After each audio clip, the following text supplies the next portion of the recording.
नमस्कार माझ्या सर्व सहकारी अभियोग्यताधारकांनो, काल दिनांक 25 जून 2025 रोजी शिक्षक भरतीबाबतचा सेकंड फेजचा जो विथ इंटरव्ह्यूचा राऊंड होता तो काल जाहीर झालेला आहे. या संदर्भात शिक्षक पदभरतीबाबत प्रसिद्धीपत्रक. पवित्र प्रणाली अंतर्गत शिक्षक अभियोग्यता व बुद्धिमत्ता चाचणी 2022 नुसार शिक्षक पदभरतीची कार्यवाही करण्यात येत आहे. पहिल्या टप्प्यामध्ये 21,678 आणि दुसऱ्या टप्प्यामध्ये मुलाखतीशिवाय या प्रकारातील पदभरतीची कार्यवाही करण्यात आली.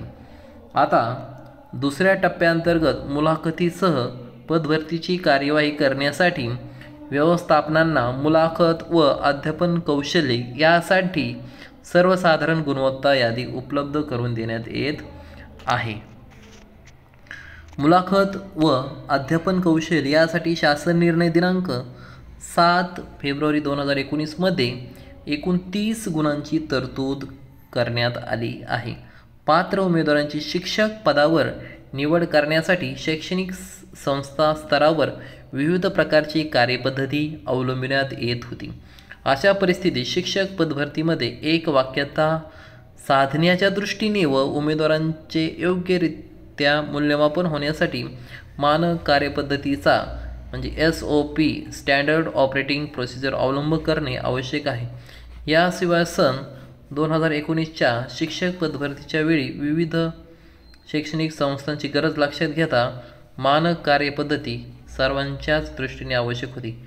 यासाठी शासनपत्र दिनांक 6 ऑगस्ट 2024 अन्वये मानक कार्यपद्धती निश्चित केली आहे.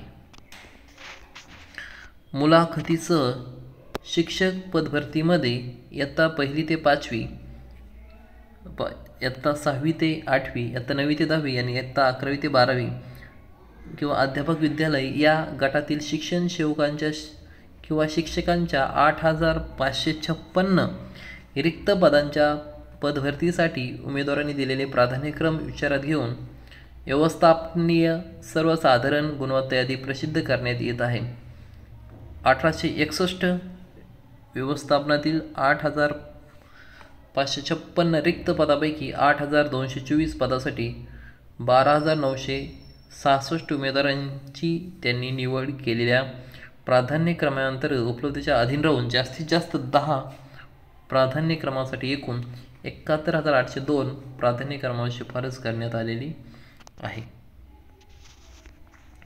नियुक्ती प्राधिकारी म्हणून ज्या व्यवस्थापने पवित्र पोर्टल जाहिरात प्रसिद्ध केली होती, परंतु विविध प्रशासकीय कारणास्तव 87 व्यवस्थापनांच्या एकूण 177 पदे जाहिरातीतून रद्द करण्यात आलेली आहे. त्यामुळे सदर पदांसाठी उमेदवारांची मुलाखत व अध्यापन कौशल्यासाठी शिफारस होणार नाही. अशा व्यवस्थापनातील कमी होत असलेल्या रिक्त पदांची माहिती पोर्टलवर प्रसिद्धीस देण्यात येत आहे.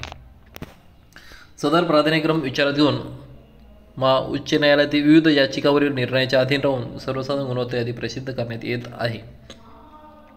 मुलाखत व अध्यापन कौशल्यासाठी पात्र ठरलेल्या उमेदवारांनी संबंधित शैक्षणिक संस्थेकडे संपर्क साधायचा आहे. जाहिरात दिलेल्या शैक्षणिक संस्थांना निवड प्रक्रियेबाबत सविस्तर सूचना देण्यात येत आहे. जाहिरात दिलेल्या शैक्षणिक संस्थांनी निवड प्रक्रिया पार पाडण्याच्या दृष्टीने पोर्टलवर देण्यात आलेल्या सर्व सूचनांचे काटेकोर पालन करावे. निवड प्रक्रियेदरम्यान शैक्षणिक संस्थांना काही अडचणी आल्यास त्यांनी जाहिरात मान्य केलेल्या संबंधित शिक्षणाधिकारी कार्यालयाशी संपर्क साधावा.